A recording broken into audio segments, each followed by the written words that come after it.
Assalamualaikum warahmatullahi wabarakatuh. Perkenalkan, nama saya Sally Febrianti dari Prodi Manajemen. Di sini saya ingin menjelaskan tugas ujian tengah semester dengan mata kuliah pasar uang dan modal. Di sini saya ingin menjelaskan instrumen pasar, modal, saham. Lalu di sini ada definisi saham.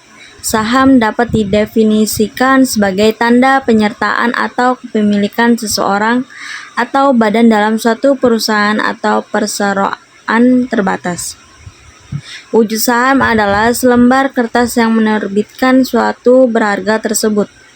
Salah satu lembaga-lembaga sumber pendanaan pembangunan di luar sektor perbankan yang memegang peranan penting dalam sistem perekonomian yang bekerja melalui mekanisme pasar adalah melalui pasar modal. Pasar modal merupakan salah satu alternatif penginvestasian dana yang dimiliki masyarakat di samping sektor perbankan dan jenis investasi lainnya. Lalu di sini ada jenis saham. Yang pertama, saham biasa. Saham biasa adalah jenis lain dari sarana investasi yang merupakan salah satu yang paling populer di kalangan investor dengan horizon jangka panjang dari investasi mereka. Saham biasa mewakili kepentingan kepemilikan perusahaan atau ekuitas pemegang saham. Lalu di sini juga ada saham preferen. Saham preferen adalah keamanan ekuitas yang memiliki infinitive life dan membayar dividen. Tetapi saham preferen dikaitkan dengan jenis sekuritas pendapatan tetap, karena dividen untuk saham preferen jumlahnya tetap dan diketahui sebelumnya. Padahal keamanan ini memberikan bagi investor aliran pendapatan yang sangat mirip dengan obligasi. Oke teman-teman, kita lihat tabel yang di atas dari perbedaan saham biasa dan saham preferen. Perbedaannya itu ada RUPS atau rapat umum pemegang saham. Saham biasanya itu ada hak suara, lalu saham preferennya tidak ada hak suara. Lalu yang kedua ada perbedaan hak atas laba. Saham biasanya dividen yang tidak pasti, saham preferennya dividen yang pasti. Lalu yang ketiga ada perbedaan potensi capital gain. Saham biasanya besar, saham preferennya sedang.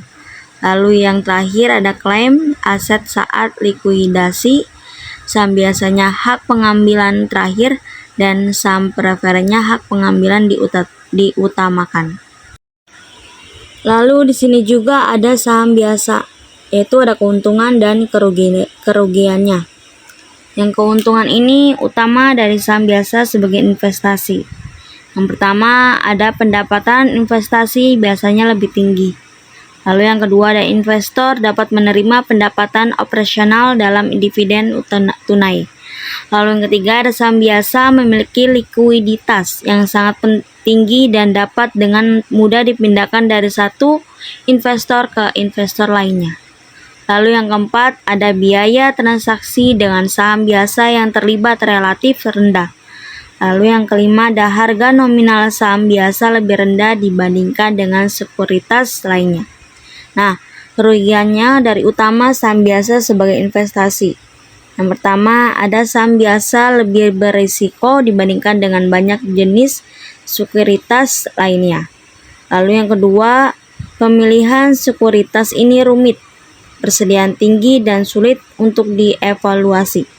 Lalu yang ketiga ada pendapatan operasional relatif rendah dan atau pendapatan utama diterima dari capital gain atau perubahan harga saham. Dan di sini juga ada faktor-faktor yang mempengaruhi harga saham. Yaitu ada faktor eksternal yang mempengaruhi harga saham disebut sebagai risiko pasar. Risiko pasar disebut juga sebagai fundamental, makro, dan bersifat uncontrollable karena tidak dapat dikendalikan perusahaan. Penggunaan variabel makroekonomi secara umum akan mempengaruhi rata-rata harga pasar saham. Mereka menggunakan variabel makroekonomi masa lalu dan menemukan bahwa variabel makroekonomi secara sistematis mempengaruhi return pasar saham, yaitu meliputi yang pertama ada selisih antar suku bunga jangka panjang dan jangka pendek. Lalu yang kedua ada inflasi yang diharapkan dan inflasi yang tidak terduga. Lalu yang C ada hasil produksi industri. Lalu yang D ada selisih antara obligasi kelas tinggi dan kelas rendah. Lalu di sini ada pembentukan portofolio saham. Yang pertama ada saham blue chip, adalah yang paling terkenal dari semua kategori saham yang disajikan di atas.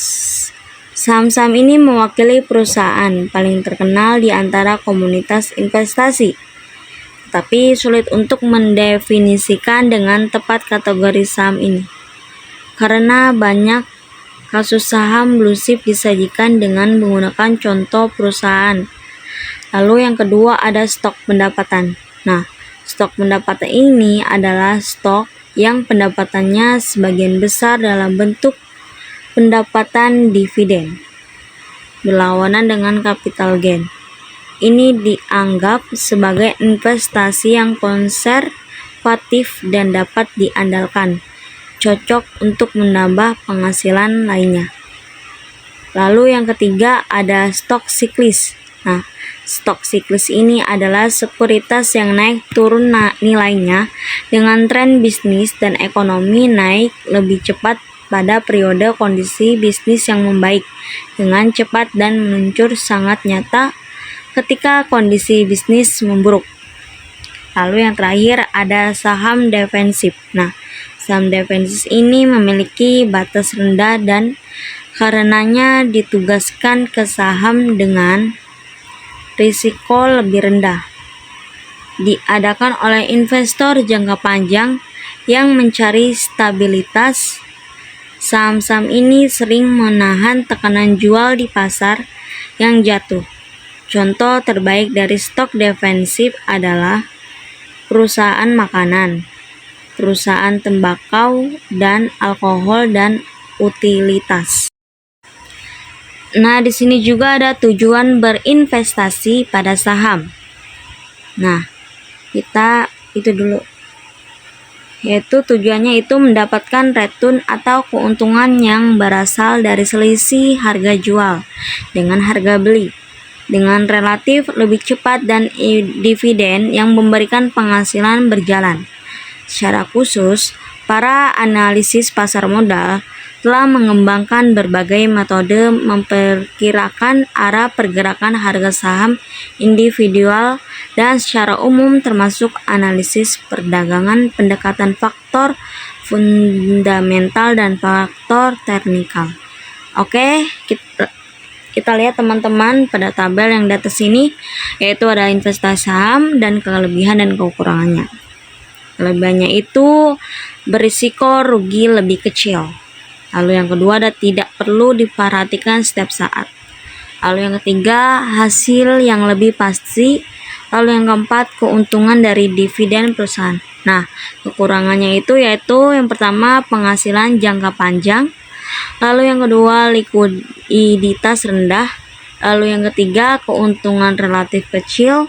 Lalu yang keempat tingkat keuntungan bergantung sepenuhnya ke perusahaan. Di sini juga ada strategi untuk berinvestasi dalam saham. Pada bagian ini fokus pada 3 jenis strategi utama daripada berinvestasi di saham. Yang pertama ada rotasi sektor dan strategi siklus bisnis. Lalu yang kedua ada strategi penentuan waktu pasar.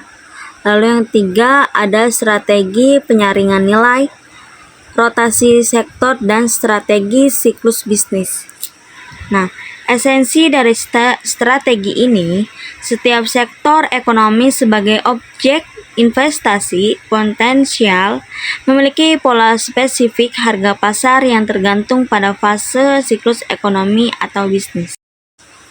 Lalu di sini juga ada prediksi dan analisis harga saham. Nah, prediksi dan analisis harga saham ini merupakan salah satu topik yang banyak diperdebatkan di dalam literatur keuangan. Banyak penelitian yang telah memberikan kontribusi pemikiran teoritis dan menyediakan bukti empiris berkenan dengan faktor penentu dari pergerakan harga saham. Isu tentang prediksi harga saham ini hingga saat ini masih dalam perdebatan. Dalam memprediksi pergerakan harga saham terdapat dua teori dalam pendekatan riset di pasar modal.